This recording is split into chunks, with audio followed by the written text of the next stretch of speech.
La palabra secta puede tener muchos matices, dependiendo del contexto. Según el diccionario, hay dos definiciones principales. Una, un grupo religioso que se aparta de la doctrina considerada ortodoxa, y otra, una comunidad cerrada de carácter espiritual liderada por una figura carismática con fuerte control sobre sus seguidores. Lo que suele repetirse en casi todos los casos es la presencia de un líder con autoridad absoluta. Alguien que, por su conocimiento, personalidad o incluso supuestos poderes sobrenaturales, atrae a un grupo de personas que le entrega lealtad total. Esta dinámica, en muchos casos, desemboca en manipulación, abuso de poder y aislamiento. Por eso, el término secta no solo se limita al ámbito religioso. Hoy en día se utiliza también para describir comportamientos de fanatismo extremo en torno a celebridades, influencers e incluso figuras políticas. Pero en este video no hablaremos de fanáticos comunes, vamos a adentrarnos en algo más inquietante. Casos turbios de sectas en Costa Rica, algunos más conocidos que otros, pero todos con un contexto perturbador. Antes de empezar el video me gustaría hacer un breve anuncio. Según las estadísticas de YouTube, muchas personas que miran mis videos no están suscritas al canal. Y créanme, que un solo clic a ese botón de suscribirse me ayuda enormemente a seguir creando más contenido. También tu me gusta y comentario es de gran ayuda para que este video llegue a más personas. Muchas gracias por ver, y dicho esto, empecemos.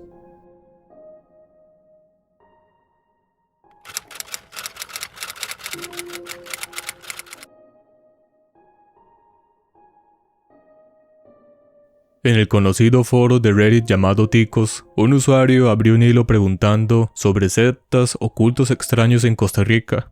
Entre los comentarios, alguien recordó un caso que llamó la atención en el año 2012, justo cuando la famosa profecía del fin del mundo estaba en boca de todos. Se trataba de la secta conocida como Jesucristo Hombre. Según este usuario, el movimiento llegó a tener presencia en nuestro país e incluso menciona haber visto personas que llevaban tatuado el número 666 en la piel, algo bastante común entre los seguidores de esta doctrina. También recuerda que Telenoticias habría realizado una nota sobre el tema, entrevistando a varios de sus miembros. Uno de ellos, un joven visiblemente exaltado, aseguraba ante las cámaras que Jesucristo Hombre le otorgaría un cuerpo radioactivo para sobrevivir al inminente apocalipsis del año 2012. Aunque no logré encontrar ese reportaje en particular, no sería nada raro que existiera y hoy esté perdido. En Costa Rica existen muchos ejemplos de notas de prensa que con el tiempo han desaparecido del archivo público, convertidas en lo que algunos llaman lost media. Lo cierto es que la secta sí existió y fue fundada por un personaje bastante polémico, José Luis de Jesús Miranda, nacido el 22 de abril de 1946 en Ponce, Puerto Rico. De Jesús Miranda fue predicador y empresario que pasaría a la historia no por sus logros espirituales, sino por las controversias que generó. En 1985 fundó la iglesia Ministerio Internacional Creciendo en Gracia, desde donde lanzó una de las afirmaciones más provocadoras que se recuerdan en el ámbito religioso latinoamericano. Decía ser Jesucristo resucitado y al mismo tiempo el anticristo. Sí, como lo oyes, no solo decía, sino que lo exhibía con orgullo. Llevaba tatuado el número 666 en su piel, específicamente en el antebrazo. A sus seguidores les pedía hacer lo mismo, y muchos accedieron sin dudarlo. También se tatuaban las letras SSS, que significaban Salvo, siempre salvo, lema oficial del movimiento. Para ellos, el 22 de abril, su fecha de nacimiento, era la verdadera Navidad. Esta secta terminó teniendo varios adeptos no solo en Puerto Rico, sino en otros países latinoamericanos, y Costa Rica no fue la excepción. En 2007, De Jesús declaró abiertamente que era el anticristo, argumentando que los cristianos ya no debían de seguir las enseñanzas judías de Jesús de Nazaret, sino las supuestas revelaciones del apóstol Pablo, manifestadas ahora a través de él mismo. En medio del furor por el apocalipsis del 2012, Miranda prometió una transformación divina que tendría lugar el 30 de junio de ese año. Por supuesto, nada sucedió. Detrás de este personaje había una historia personal bastante dura. Creció en la pobreza, luchó contra la adicción a las drogas y tuvo varios ingresos en prisión por diferentes delitos. Su vida terminó el 17 de noviembre de 2013, a los 67 años, en Miami. Sufría de cirrosis hepática y murió tras un derrame cerebral.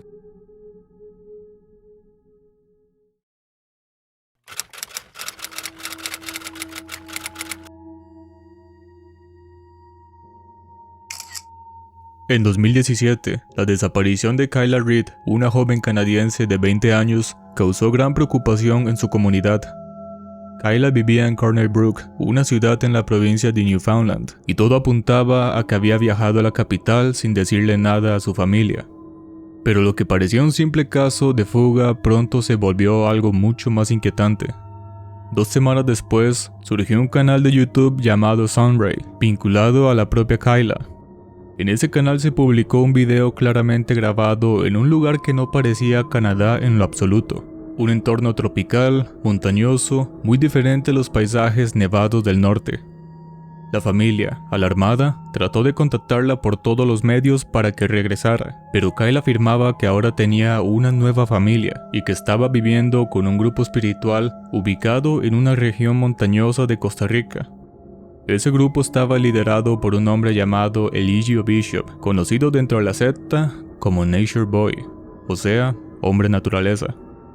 Bishop, un exconvicto estadounidense, era el líder de un colectivo conocido como los Eterianos, una secta de inspiración New Age que predicaba el desapego material, la comunión con la naturaleza y la preparación espiritual para un supuesto nuevo orden mundial. Aunque sus discursos hablaban de paz y conexión, su figura era mucho más polémica de lo que parecía. Eligio Bishop se autoproclamaba Dios y dirigía a sus fieles por distintos países como México, Estados Unidos y en este caso, Costa Rica. Las autoridades canadienses catalogaron al grupo como una secta religiosa. Su filosofía giraba en torno a teorías pseudocientíficas y esotéricas, con una fuerte carga de rechazo a la sociedad moderna y el sistema establecido. La presión de la familia llevó a Nature Boy a ofrecer una entrevista pública. En ella aseguró que nadie de su comunidad era forzado a quedarse y que todo era voluntario. El video mostraba una finca rodeada de vegetación, pero su ubicación exacta nunca fue revelada. Lo único que se sabía era que Bishop había ingresado a Costa Rica el 18 de noviembre de 2016 y desde entonces se había establecido en una zona boscosa, fuera del radar de las autoridades. En esa misma entrevista, Kayla, visiblemente tranquila, confirmó que no estaba retenida y que por decisión propia regresaría a Canadá para evitar más conflictos. Y así lo hizo. Sin embargo, la historia de este culto no terminaría aquí y tuvo un desenlace bastante turbio. Eligio Bishop fue arrestado y sentenciado a cadena perpetua en Georgia, Estados Unidos, en el año 2022. Esto por violación a una exmiembro del culto de Bishop y luego publicar el video de este acto en Twitter sin su consentimiento, a modo de venganza. Trascendió que en 2024 tuvo que ser hospitalizado por una paliza que recibió en prisión, y esto es lo último que se sabe de este hombre.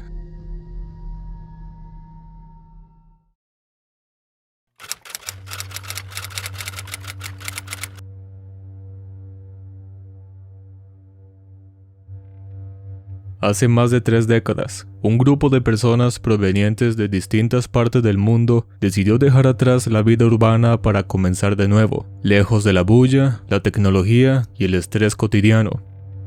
El destino elegido eran las alturas del Cerro de Talamanca, a más de 2000 metros sobre el nivel del mar. Costarricenses, canadienses, estadounidenses, europeos, todos unidos por un mismo ideal: vivir en armonía con la naturaleza, sin carreteras, computadoras ni televisión.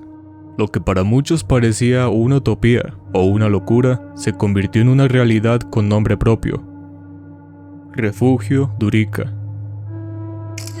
El proyecto nació oficialmente en 1989, impulsado por Germán Cruz, un visionario que junto a un grupo de naturalistas y profesionales comenzó a construir una comunidad ecológica en Palmital, cerca de Buenos Aires de Punta Arenas.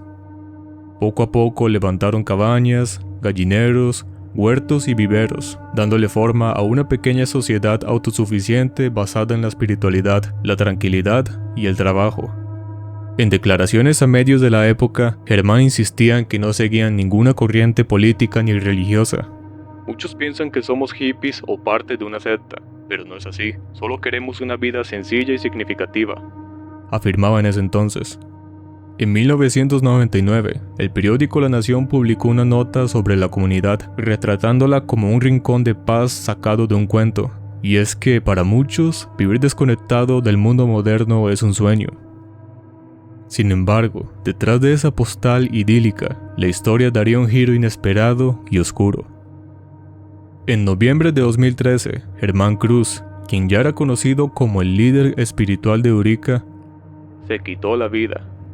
Según miembros de la comunidad, había sido diagnosticado con un cáncer agresivo y terminal y decidió evitar el sufrimiento que venía. Su muerte dejó un profundo dolor entre sus seguidores, quienes lo describían como un hombre bondadoso y sabio. Sin embargo, los hechos revelados después mostraron una cara muy distinta. Germán había sido detenido poco antes, acusado de abuso sexual contra 2 menores y una mujer adulta, además de ejercer la medicina de forma ilegal. Durante su arresto, se le decomisaron jeringas y cerca de 1000 expedientes médicos de personas que habían acudido a él. Francisco Segura, director del OIJ en ese momento, relató que Germán se suicidó dentro de la patrulla policial, utilizando sus propias medias para ahorcarse. Lo trasladaban hacia una cárcel en Pérez Celedón cuando ocurrió el hecho. A pesar de las graves acusaciones, muchos miembros de la comunidad lamentaron profundamente su muerte. Las autoridades señalaron que Germán tenía una gran capacidad de persuasión, lo cual podría haber facilitado su rol como figura espiritual y carismática dentro del grupo. Desde aquel suceso, poco o nada se ha sabido del refugio de Urica. Aún hay quienes visitan la zona por senderismo, pero sobre la comunidad ya nadie habla.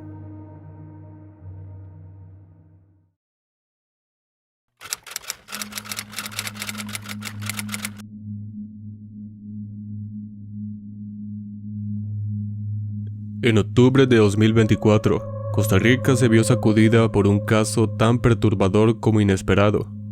Una secta que operaba silenciosamente en San José fue desmantelada por las autoridades locales en coordinación con Interpol. Los delitos que se les imputaban eran trata y tráfico de personas, posesión y difusión de material explícito con menores, infracción a la ley de psicotrópicos y hasta fraude fiscal. Al frente de esta organización estaba una mujer costarricense de 68 años, conocida entre sus seguidores como la Moisés. Ella afirmaba tener una conexión directa con Dios, y con esa autoridad autoimpuesta controlaba todos los aspectos de la vida de sus fieles. Para formar parte de su congregación, los aspirantes debían entregar absolutamente todo. Dinero, propiedades, pertenencias personales, una vez dentro, quedaban sometidos a las reglas estrictas. El contacto con familiares estaba prohibido sin autorización directa de la líder. Tampoco podían ver la televisión, escuchar música, usar teléfonos, computadoras o acceder a internet. El aislamiento era total. Los miembros debían comprometerse con votos de pobreza, castidad, silencio y ayuno. Además, muchos eran forzados a casarse con personas que la Moisés seleccionaba y pasaban largas jornadas de hasta 16 horas o más trabajando en labores domésticas, cuidando niños o preparando alimentos para las reuniones masivas que se realizaban los fines de semana. Según detalló el OIJ, la mujer los consagraba como monjas y sacerdotes dentro de su estructura espiritual, imponiéndoles una vida de total sumisión. Sin embargo, mientras los fieles vivían en condiciones precarias, los miembros más cercanos a la líder disfrutaban de lujos, carros de alta gama, propiedades y privilegios económicos.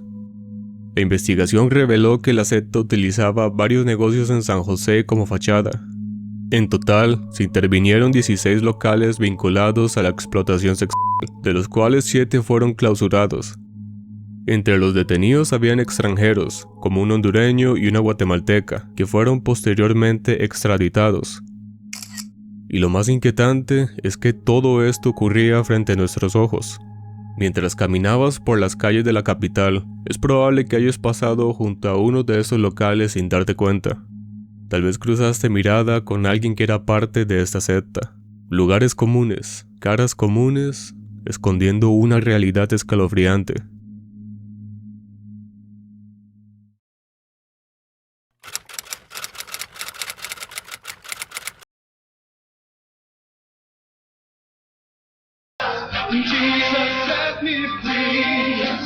La teología de la prosperidad o pedir ofrendas y diezmos como instrumento para redimir pecados, honrar a Dios y lograr a cambio prosperidad no es propio de una sola iglesia. Es toda una corriente en Latinoamérica que muchos críticos le llaman la teología de la codicia, y aquí tenemos varios fieles representantes. Hoy en día existen muchas agrupaciones que algunos consideran sectas y otros no. La percepción varía según cada persona, por eso al inicio no pensaba incluirlas en este video, pero sabía que si no lo hacía, muchos en los comentarios me iban a decir: Esteban, pues está muy bueno el video, pero le faltó hablar de este caso. Así que mejor, aquí están. A continuación te presentaré brevemente varios grupos que han sido señalados por algunos como sectarios. No voy a emitir juicios, solo te diré qué son y a qué se dedican. La última palabra la tienes vos. Masones, una fraternidad internacional con ritos iniciáticos, centradas en el perfeccionamiento moral e intelectual del ser humano. Rosacruces, una fraternidad esotérica que busca la iluminación espiritual mediante símbolos y enseñanzas místicas. Sociedad Teosófica, promueve la sabiduría divina y la unidad entre religiones desde una perspectiva filosófica y espiritual. Financultores, un movimiento que mezcla finanzas personales con espiritualidad y motivación, aunque algunos lo critican por prácticas cercanas al culto. La Luz del Mundo, iglesia cristiana con estructura jerárquica conocida por su adoración al apóstol, que lidera la congregación. Esta iglesia tiene un documental bastante interesante en Netflix, el cual te recomiendo ver si estás interesado. Kingdom Takers, iglesia ubicada en La Uruca, señalada en foros por presuntos abusos económicos y emocionales hacia sus miembros. Y por último, Pentecostales, movimiento evangélico que enfatiza la experiencia del Espíritu Santo, sanaciones, hablar en lenguas y dones espirituales. Como ves, solo estoy presentando información general. Ahora es tu turno. ¿Has tenido experiencias con algunos de estos grupos? ¿Crees que hay algo más que deberíamos de saber? Te leo en los comentarios. También recuerda, sean o no consideradas sectas, lo perturbador es que muchas de estas organizaciones operan silenciosamente. En este video solo te hablé de 4 casos que salieron a la luz, pero ¿cuántas más estarán activas hoy sin que nadie lo note? Incluso investigando en Reddit, pude encontrar un post donde básicamente quemaron a otro usuario, porque este trató de aprovecharse de personas vulnerables para crear su propia secta. En pantalla te dejo la captura. Definitivamente, hasta la persona más tranquila y cercana a vos, de la que menos sospechas, podría estar involucrada.